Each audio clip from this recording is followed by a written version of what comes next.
Hello everyone, this is Asclepius. Once again, I'm delighted to welcome our guest narrator, JLWChambers. He is bringing to us a delightful story by Womby entitled The Journey. Background music, Painted Dreams mock-up by Matthew Pablo at www.matthewpablo.com. Sharon was exhausted. She had been running and hiding for 2 days and nights now, ever since those abominations had emerged and began terrorizing the Southern Vale. She was unarmed and had not eaten since she fled her farm. An hour ago, she had sought shelter at her cousin's property, only to find his decapitated body in front of the smouldering remains of his house. Her last hope was a vague memory she retained from her childhood.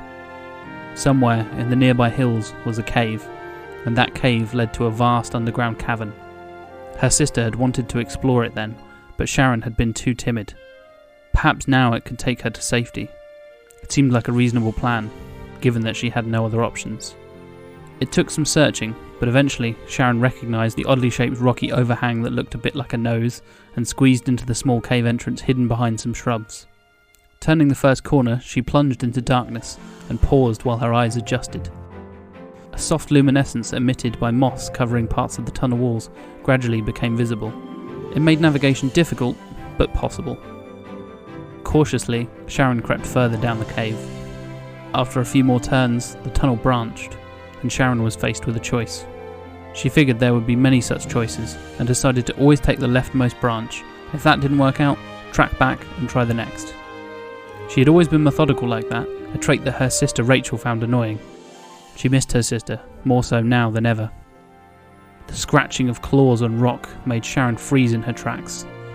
Slowly inching forward, she saw that the tunnel opened into a large cavern with several exits. The source of the sound was a kobold. It had apparently been prospecting and was now loading rock samples onto a small cart. After a short while, the creature tossed his pick on top of the samples and headed off into one of the exits, pushing the cart in front of him. Sharon feared becoming lost in these endless tunnels even more than she feared the kobold, so she decided to follow him at a discreet distance. Maintaining that distance proved surprisingly easy, as the kobold's cart made quite a racket. Keeping track of his location was not difficult. Well, for a while that is, until there was a loud crashing sound, followed by deathly silence. A couple of turns later, and Sharon found what remained of the kobold's cart. It lay in splinters with rock samples scattered everywhere. All that remained of the kobold were dark stains on the tunnel walls and a steady drip of blood falling from a large hole in the roof of the tunnel. With her eyes fixed on the hole, Sharon crept past and continued on. Sharon was starting to feel faint from hunger now, and thirst was a constant preoccupation. The violent death of the kobold had been unsettling, and she began to wonder if she'd made the right choice in entering the cave system. Her sister would have said, "Nothing ventured, nothing gained," and pressed on. Sharon was now forcing herself to be more like her sister simply to survive, and the strain was beginning to show. In fact, it seemed that she had begun to hallucinate. Sharon swore she could smell fried onions. Wasn't that a stroke symptom? Or was that burnt toast?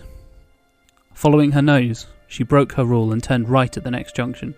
A gentle upward slope took her through a couple of turns, and then a blinding light marked an opening through which she could see blue sky. Sharon forced herself not to run as she passed through the opening and found herself on a narrow ledge. Immediately below was a small cottage from which the inviting smell of fried onions came. Sharon half fell, half slid down the rocky slope to the base of the cliff. Picking herself up, she crept over to the window and peered inside. An old man was cooking a meal and looked up as he noticed her at the window. "Goodness me, you look exhausted. Please, come inside and rest." A few minutes later, Sharon was recalling her harrowing experiences between mouthfuls of food as she eagerly devoured the shared meal. The old man listened intently, and his brow furrowed as Sharon recounted the creatures she had witnessed in the Southern Vale and the fate of her cousin. "You have been lucky," he said, "but I also detect a strength and resourcefulness that few possess, the kind of attributes that mark a good mage. I am retired now, but in my day I made quite the name for myself. I am happy to share that knowledge with you if you're interested. That is, unless you have somewhere better to go." Sharon nodded and decided to stay. Echoes from the Caverns is brought to you by Lord Baldrith, Asclepius, and Sir Style Teckle. Do you have a piece that you'd like us to read?